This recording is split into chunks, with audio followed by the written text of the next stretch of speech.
back to Royal Court, the show where pop culture royalty compete for a spot on my trusted council. I'm your host and queen, Lady Brittany of House Broski, and today I'm joined by a Juilliard-trained knight from a faraway planet. It's a bird, it's a plane, it's David Corenswet!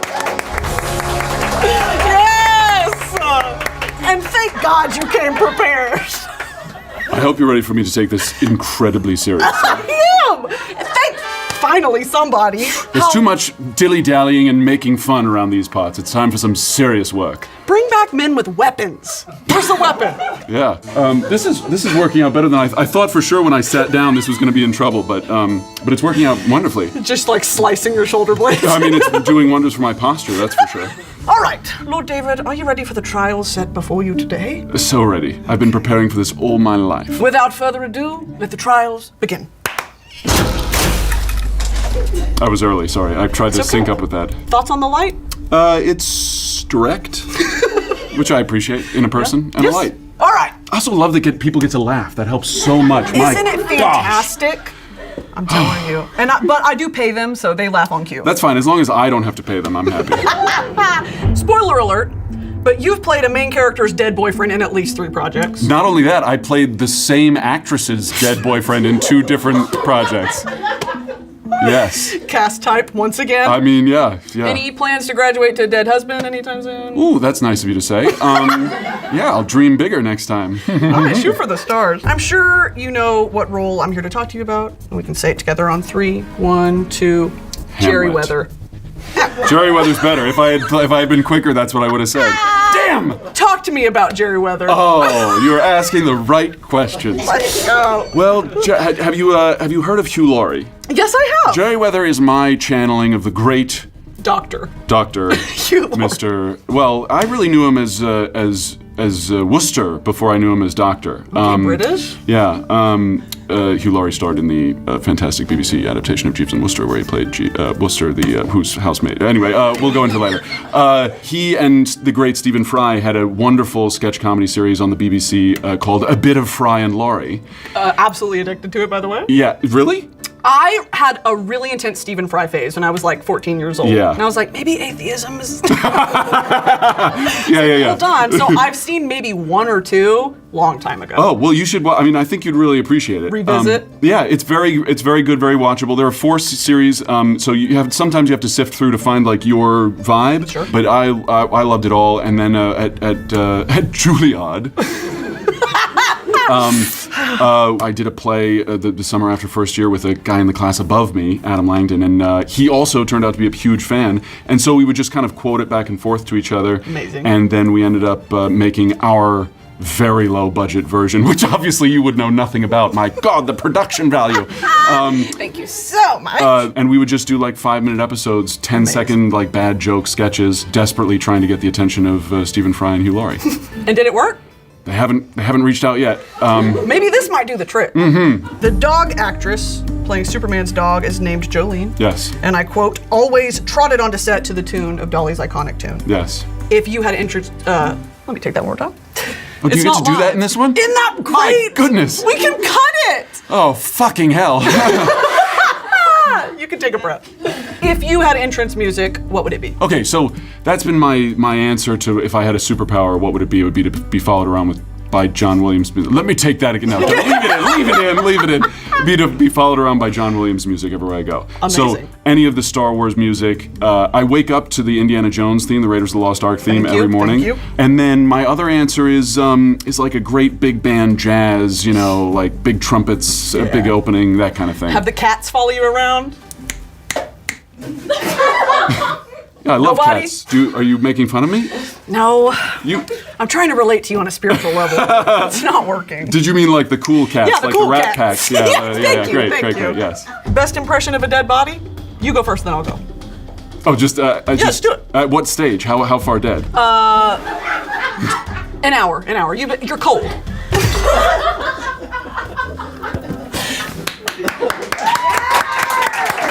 Here's mine. Ready? It's the eyes. You got to keep the eyes. Well, so I played the villain in every Shakespeare play I was in high school. You know something about dying. Yes, and so there was one I played in King Lear. I died quite early in the final scene, and just spent the last, 5-10 minutes of the play trying not to breathe. And Yes. it was just kind of a challenge I set for myself. No one else cared. Method. Yeah, and keeping the eyes open is if you can do that, people are very impressed. There's a trick. You sometimes wear contact lenses or only glasses? And never, but neither. So these are Props. oh god, just Imagine. It's a show, for David. comedy. For comedy. I wear contact lenses, which helps you win a staring contest. Okay, so you're cheating. Yes. I like that. But it's for the art. It's for the theater. That's a decision to keep your eyes open after you've died on stage. Yeah. Well, if you close them, then people are like, "Oh, he's not dead. He's just has his eyes closed." But if you open them, they start to go like, "Is he okay?" Yeah, moved by your performance, moved to call 911. You've cited working with Royal Court alumnus Nick Holt as a challenge. And I quote, "It's very difficult to stand that close to a man who's that charming, handsome, and can retain any sense of self-worth and confidence." Yeah. How do you plan on making this episode better than his? Oh, great question. I thought you were going to, how can I maintain any level of self-worth and confidence standing across from you? Well, you can answer that as well. The key here is that I'm sitting down, which makes all the difference. Period. Yeah. I think to make my episode better than his episode, Oh my God. I should probably bring out a guest. Nick, come on out! Sorry, I left him in my other suit. It's totally fine. No, it's going to be the joint musical number we do later. That's going to really... Yeah, it was getting there. It's fine. Yeah. And we're going to add a shing sound effect to perfect. that. Thank you. You were once bitten by a goat? Oh, I was. Yeah, thanks for reminding me. Welcome. Yeah, this thumb, that one right there. Was that a work-related incident or just freelance? It was 50-50. Freelance. Yeah, it was work-related. We had a room full of goats for a movie that I was in. It was supposed to be penguins. Was very excited for the penguins. A little disappointed by the goats. But so we got a room full of goats, and I was very excited by the goats and was petting them and getting to know them. And they don't have any teeth they're very gummy. They want to like chew on your finger, but in a very sort of gummy way. And Hating that. And then it turns out that they have very big back molars. You found out. Yeah, and so it just crunched my thumb, and Oh my God. yeah, we made up. We did all right. Yeah. Professional, went ahead with the scene. Well, and that's when HR gets involved, and it's tough, but you're a Probably professional. should have involved HR, actually. I considered involving the CDC. I was worried about, rabies or something. What do goats carry? Rabies, I think. Or, anyway, Milk. That's right, that's what I was thinking of, yes. What did I say? Yes. Rabies? Yeah. You were into the Marx Brothers as a child. I was, were you? Don't tell me you were. I wasn't. Too good to be true, I'll that let would you be. keep that one. Yeah. You should check them out, they're lovely. I'm sure I'd like them. We Yeah. have a lot of similar interests. Yeah. And we look alike too, it helps. You did theater starting at age 9 as the well. hair, by It the is the hair. Theater starting at age 9, yes. Okay, so Marx Brothers Theater, do you own a fedora by any chance? You are just a master of the segue. You set up these wonderful questions. Do I own a fedora? I do. I'm not sure if it's strictly a fedora. I own a Panama hat that I inherited That from my counts. father, which is an old, it's just a fedora for warmer weather. Yes, it is. Yeah. Are you thinking about busting it out anytime soon? Are That's you a great nearing that point. age? It's in Hollywood. If you watch the end of Hollywood, you should watch the rest of it too. But when you get to the end, I pull up in a car in a movie, in a television show. It's a television show. There's a movie in the show. I pull up in a car. The car's real. In a fedora. In a fedora. In a Panama hat. In a Panama hat. And so that's my dad's hat in that show. So, but I haven't broken it out on press yet. Never too late. Never too late, except it's in Philadelphia and I'm in Los Angeles. We got FedEx. I'm just saying, there's an opportunity here, and it's fulfilling a prophecy of you being a theater kid turned Superman. Seriously considering figuring it out. Superman's normal job is journalism. If you had a day job where you could be similarly anonymous, what would you be doing? Oh, I'd be flying planes for sure. Yes. Give me like just wouldn't even have to be big planes, just sort of medium-sized planes, regional jets. Yeah. I'm sure I'd get tired of them eventually and want to move up to the A380s and whatnot. The aviation communication, the uniforms are they don't look that comfortable or that flattering most of the time, but frankly, just to wear a uniform would be cool. The wings. The wings are nice, and I like the sense of responsibility of going to work every day and feeling like you got to do good work, otherwise people will get mad at you. And die. Yeah. With that, you've passed. Well, Lord David, you did so splendidly in the interrogation. I'm sure you're famished. Have you worked up an appetite? I actually am very hungry. Okay, well, I have great news. Squires! What do you know about this? Tell me about this. And the milk. Is this, what kind of milk is this? It is non-dairy. Oh, no. Right? Do you not drink dairy? Yeah, I get bubble guts. Okay. Do you? Well, the good thing, no, I would drink whole milk. Oh, yeah. Straight off the teat. No. I did, this, I'm very happy to go milkless for these. I'm a big cereal guy. Hey, cheers for real. Cheers for real. Obviously with the number 4. Obviously. Red 40. Blue 20. You're very discerning. Yes, you have a very yeah. sophisticated palate. Getting hints of Okie Afterbirth. Great Office reference. Thank you so much. All right, the real reason I brought you here today is to talk about Star Wars. Let's get fucking Thank serious. goodness. Are you out of your mind? Can I give you a hot take? Yeah. Anakin was valid in everything he did. I recently rewatched episode 1 and 2. Okay, sorry. Yeah, go ahead. To say that Anakin was valid in everything that he did, Yeah, and what's then wrong? to not mention episode 3. Well, obviously, if you don't watch episode 3, there's a what's better up? argument for it all. What, you talking about a certain order or something like that? It's just no, not even that. I mean, honestly, like, it was almost like was it necessary? Was it part of the order technically? Because Here's the thing, though, right? Padme, so in love with Padme. Do anything for love? That's valid. I mean, who wouldn't? Exactly. Obi-Wan ultimately is a boomer, and I hate to say it, but it's true. Yeah, well, he wasn't the one who was supposed to train Anakin. That was supposed to be Qui-Gon. Qui-Gon had the experience that. and the instinct and and frankly the love, which in the Jedi Order is not terribly encouraged. But Right. Qui-Gon went against the Order in feeling this great love for the kid and having this sense. And if it had been Qui-Gon, it probably would have gone better. But that said, Obi-Wan is also justified because he made a promise to his dying master. He absolutely got to did. follow through, and he cares about the kid too. What are your hot takes? What are your Star Wars hot takes? Star Wars hot take is you should watch them. If you're going to introduce new people to them, you should watch them 4, 5, 1, 2, 3, 6. That's crazy. So you preserve the twist of, spoiler alert, Darth Vader is his father. It's been out for 60 years. And then but some 5-year-old is going to watch this, and that's your target audience. My right? fan base, yeah, my fan great. base. Mine too. Yeah. And then you watch 1 through 3 as a flashback, essentially, and then 6 is it's not as strong as 4 and 5 as a film, but it's a great culmination to the whole thing. It brings it all together. The stakes are bigger. If you've seen 1 through 3, it feels more like a saga. Okay, I have a follow-up question. Okay, great. You've said in Hollywood you had to do a bunch of kind of personal research of like watching old classics and all that sort of thing, and you have some pretty hard opinions on what makes a cult classic film. The question is, what in your mind makes a classic film?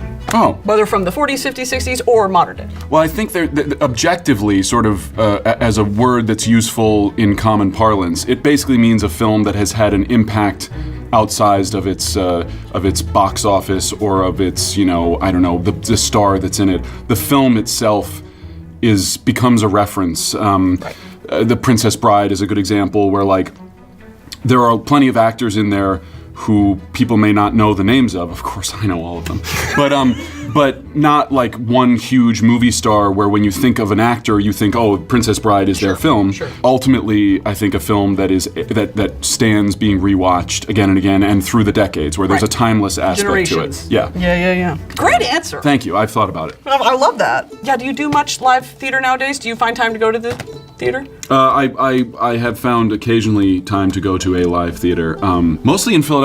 Philadelphia has a lovely theater scene, and I came up doing theater in those theaters, so it's fun to go back and see productions there. Full circle. We saw Death Becomes Her on Broadway recently. That was a lot of fun. Megan Hilty is smash. Come on. Or pass. Smash. No. So sorry. Smash is the television series that she was in years ago. That was great, about a musical about it's not the same. It was a joke. Well, it was a very good one, and I think some people are gonna. Woo! It's cut. No, use it. Come on. We're among friends. This comes out after the movie comes out. It doesn't even matter.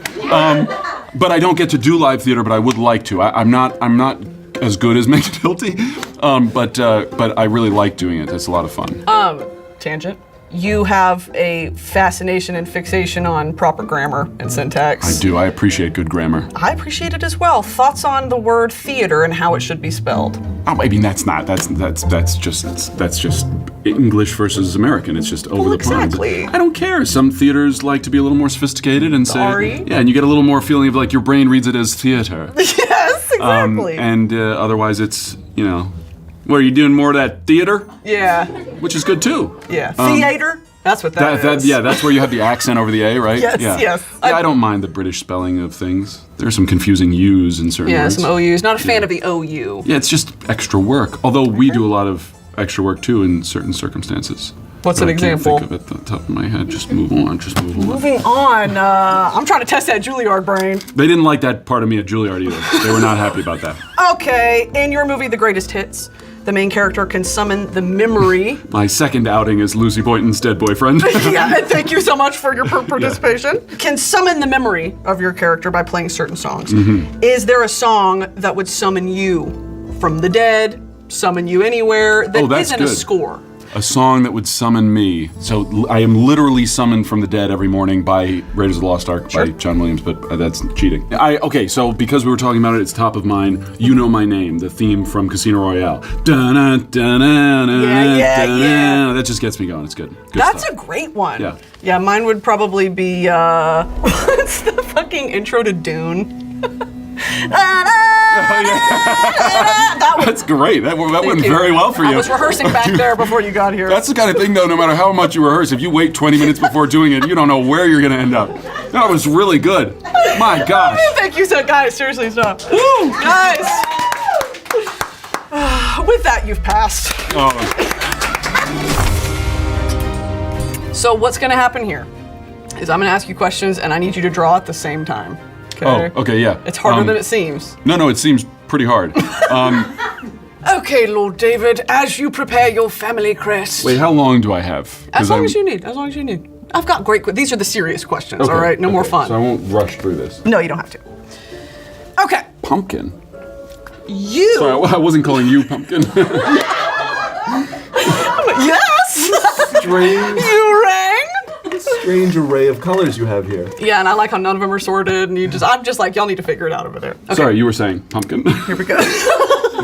Your Superman says that his greatest strength is his humanity. What do you reckon that humans can learn from that? I think what it means to James, who's the person who wrote that line, is, oh God, I'm just really not enjoying this, what's happening here. Well, people think that or it's easy to think that Superman's strength is in his strength, his superpowers.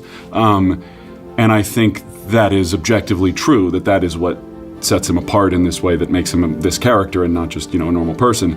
But I think the point of that is that without humanity, all the strength in the world is useless. And without a strong moral compass and a desire to do good, the greatest strength and power in the world can be at best useless and at worst, put to nefarious purposes.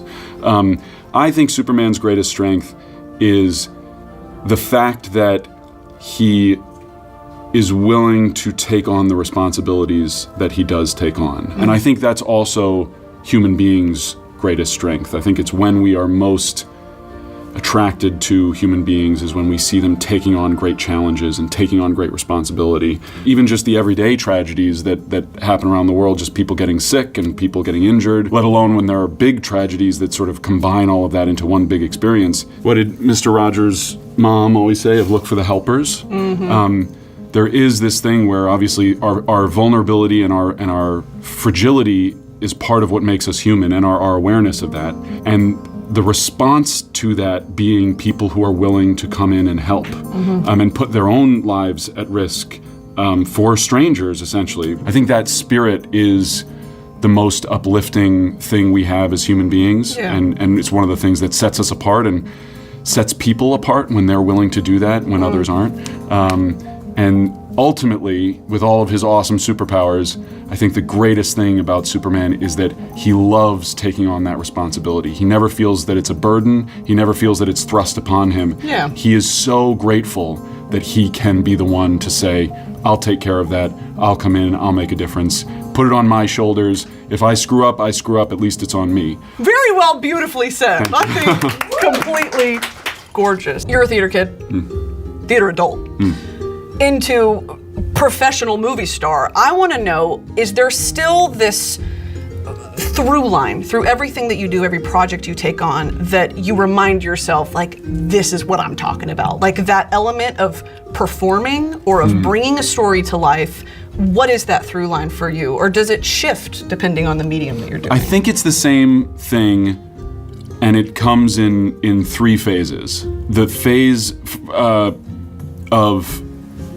like breaking down the script. I love language and punctuation and syntax, and I love sort of the math of storytelling and of jokes and of relationships as like laid out over the course of a story. So I love getting to do that with a director, with a writer, with my scene partners, just talking about it and playing around with it. Then when you're shooting it or you're doing your first performance, I haven't done a live performance. I did a reading of a play in New York, which was one of my favorite days in the last however many years. Having the live audience, having the live reactions. Most of the time, the performance is, I would say, unremarkable in the sense that you're telling the story, and the story is really doing the work. But then you have some moments on purpose and some moments by accident where you just feel like you've hit a home run and you just get them and they laugh. Or with your scene partner. I mean, it was great shooting the scene in the office with Nick, where like we were trying to one-up each other, and so I would do something different, trying to scare him or trying to shut him down or just trying to make him forget his next line. And then he would come back in some way that I didn't expect, and it's like a great parry to a fencing thrust, and that's like the drug, that's the adrenaline rush, the like And then the third phase is this phase is like the promotion of the thing and the delivering it to an audience, which I actually have the least to do with. So with film, you have this sort of epilogue, which can often feel kind of underwhelming compared to shooting the thing, because I'm not getting to do my thing, which is act. I have to do this thing, which is like be a human. Not interested. Yeah, I mean, it's fun. I wish I were better at it. And then tonight I'm going to sit in an audience of 1,500 people, which is amazing, and the lights are going to go down, and I'm going to have to watch my fucking work for an hour and a half, 2 hours, if I make it through. I've heard very good things about the movie, so I'm hoping that I'll enjoy it. But I haven't seen it yet, so I am excited to see it. It's nerve-wracking watching your own work. You always pick it apart more than an audience does, and you just feel self-conscious, especially when you're like big on a screen, and But anyway, that's the beauty of the process. Yeah, and the great thing about this, and something that I'm working towards more in the future, is like having an experience of making the thing that sort of doesn't care about the final thing. It's a little more like, let's have fun, let's take some risks, let's put it all out there while we're making it, and then figure out how to put it together later, so that you don't get hamstrung by like self-consciousness or worry about what it's going to look like in the final product. Sort of like what I'm doing here, where I have no idea what this is going to feel like or look like, but it's the most fun. And it means that kind of, no matter what it ends up looking like, I can look back on these minutes spent with you and be like, yeah, but that was fun. That was a good. time. Yeah. We had a time. That's another one. That's a good one. It was a time. David, present us your shield if you don't mind. Yes, lovely, yes. This is my Superman symbol. This is my hometown symbol. This is my favorite pattern, and this is a favorite mythical creature. Which is great, but ultimately looks like who bought Anakin Skywalker and his mom? Who owned them? Oh, it is a little bit of Watto, isn't it? Watto. Wow, yeah, you just sort of like a little bit like that. Yeah, it is supposed to be a hippogriff, but it's something about the head and the wing. The wing looks very Watto-ish. I agree. Well done. Amazing, Spotted. David. Thank Would you sign it for me? Oh, would love to. Where did Nick sign his? I'm going to sign it bigger and better. Bottom right. Bottom right. Right. It is my pleasure and privilege to induct you into my royal court. We shall proceed with the knighting. Stay where you are, lest I chop off any bits. I knight thee, Lord David, ambassador to the planet Krypton. Shing! Ow, went through my foot there. And just took off some bits. And a parting gift. Oh, wow. Isn't fantastic. Pretty cool, right? And filled with ale on the way out, I assume, yes? Wonderful, David. Thank you for coming. Is there anything you'd like to promote to my realm? Hear ye, hear ye. In local cinemas, local to you and also elsewhere, plays a film. A film, great far and wide. It's Superman is out now. It's playing in movie theaters. If you're available, I hear it's very good. Yes! Huzzah! Here. Guards, take him away. Oh. Goodbye. All right. Is this? I take your arm. Guards. All right. I thought. Sort of.